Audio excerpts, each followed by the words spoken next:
Estamos de regreso, Realidad en Contexto, Boreal Televisión.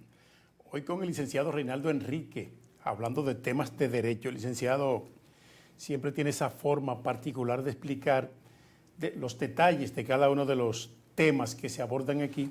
Muy edificante para los amigos televidentes que ven este programa, licenciado, aquí en el país, la región y el mundo que lo ven.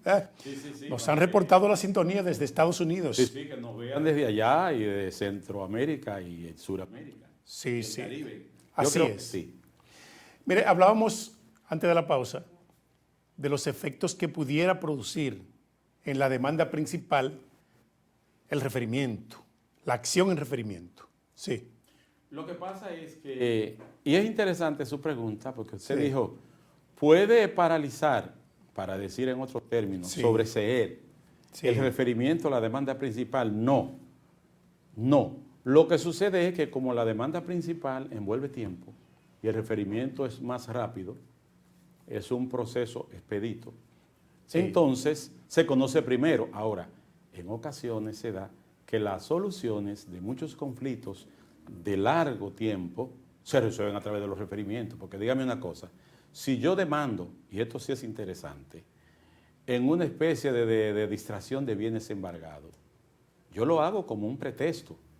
Si realmente hubo bienes que fueron distraídos de manera irregular, pero yo demando en referimiento el cambio del guardián o secuestrario y bajo a 30 y logro que me devuelvan los bienes.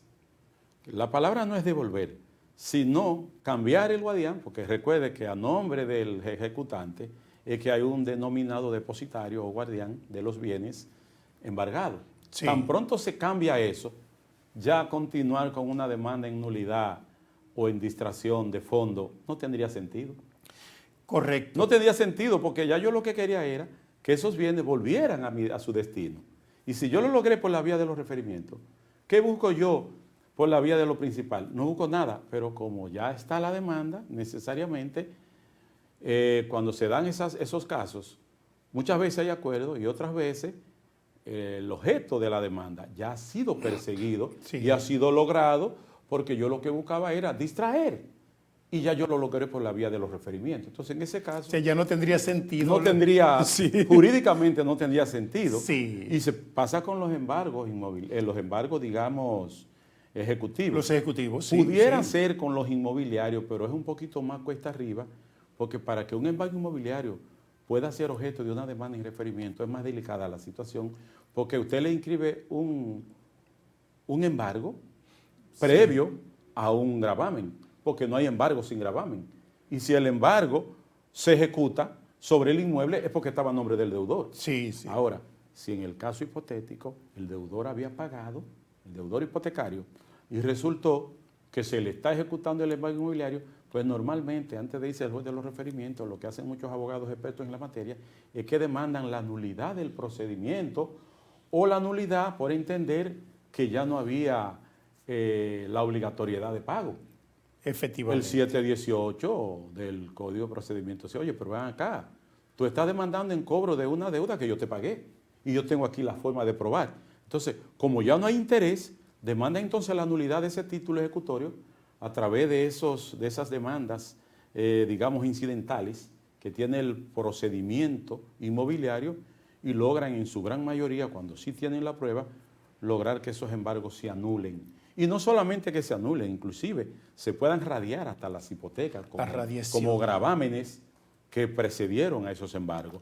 Y se van por ahí, no tanto o algunos actos del procedimiento que hayan sido instrumentados con vicio. Bueno, hay gente que demanda en referimiento la suspensión de la ejecución del mandamiento de pago. Efectivamente. Hay una división en cuanto a los conceptos jurisprudenciales, porque muchos dicen, bueno, el mandamiento de pago es un acto previo al embargo. Pero que el criterio jurisprudencial francés dice que desde el mandamiento de pago hasta la sentencia de adjudicación es un solo procedimiento. Y no hay división de que el mandamiento sea previo y de que el embargo sea posterior. No, eso es un solo procedimiento y se está demandando en nulidad de un procedimiento. La mayoría de los jueces, si el mandamiento de pago no reúne las condiciones que envuelve el artículo 576, 574, 75 y 76, En ocasiones se ha dado que se ha hecho la denuncia y después el embargo. El 577 te dice que en el plazo de 15 días, en los embargos inmobiliarios ordinarios, hay que denunciar el embargo. Pero entonces, ¿qué es lo que pasa? Que hicieron el embargo posterior a la denuncia, entonces yo he anulado en ese caso. Omite plazo, está entonces, omitiendo plazos. Pero no lo he hecho por la vía de los referimientos, sí. Lo he hecho por las demandas incidentales que promueve el mismo procedimiento inmobiliario, porque la vía de los referimientos es interesante, pero es cuando se dan esas urgencias y esos abusos manifiestas de algunos aspectos del derecho en ejecuciones, digamos, conservatorias, porque puede darse el caso, ahora mismo la ley 396-19 de la Fuerza Pública establece que no pueden hacerse embargo conservatorio con desplazamiento de los bienes. No, pero siempre ha sido así. Bueno, porque es una medida conservatoria, pero si se hizo el embargo conservatorio y desplazaron los bienes sin tener un título ejecutorio, ¿qué va a hacer la parte afectada? Que se vaya a los referimientos y va a tener éxito. En los embargos retentivos, por ejemplo, se ha dado que demandan el referimiento para levantar el embargo porque se pagó, pero también se ha dado que lo demandan para limitarlo, porque es probable que se haga un embargo retentivo por $1.000.000 cuando tal vez nada más se deben 200,000 pesos.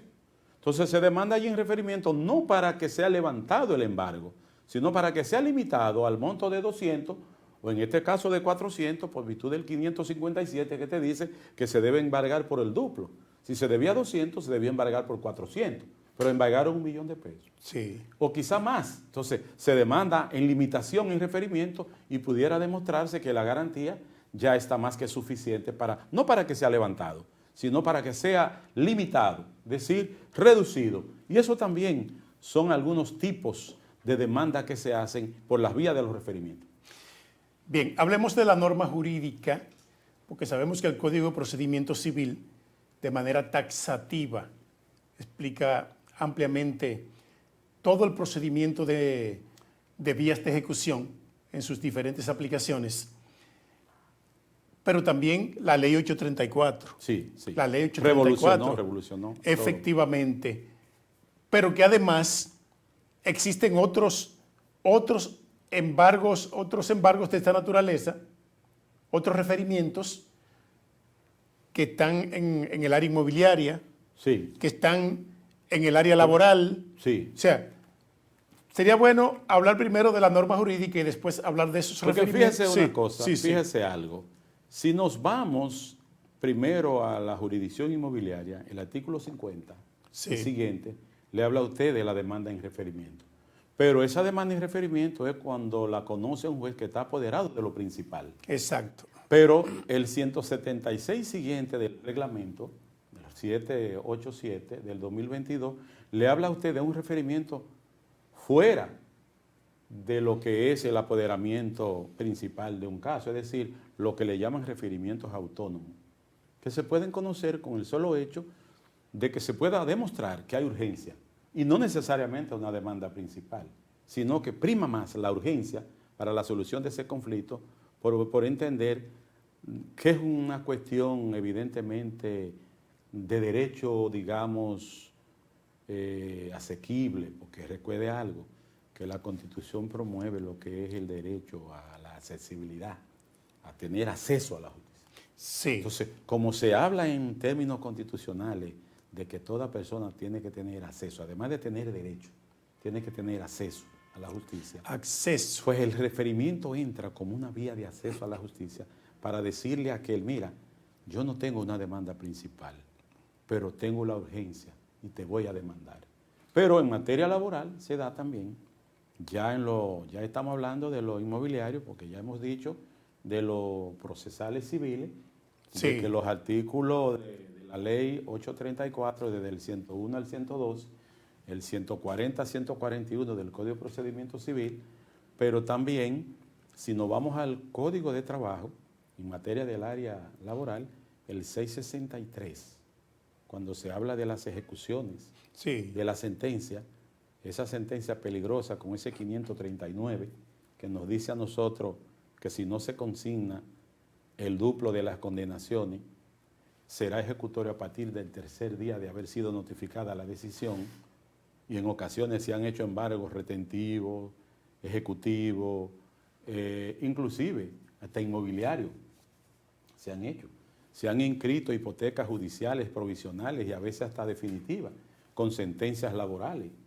Y hay la necesidad de ir ante el juez presidente del área laboral, no ante la Corte, porque hay dos cosas, dos jurisdicciones distintas. El juez de la Corte de Trabajo es el juez que conoce tanto de la ejecución como del referimiento. Pero también hay un juez presidente en el juzgado de trabajo que en virtud del 663 se puede conocer de manera abreviada de las ejecuciones de esas decisiones también. Porque una cosa es conocer de las ejecuciones de esas decisiones laborales y otra cosa es demandar el referimiento ante la Corte para que pueda entonces detener esa ejecución adoptando alguna medida conservatoria, cautelar o digamos preventiva, por entender que ha habido alguna ejecución dolosa, alguna ejecución digamos grosera. Ese término se usa mucho. Sí. Alguna decisión grosera y que por los referimientos hay la necesidad, sin que pueda inclusive ordenarse alguna fianza, se pueda ordenar.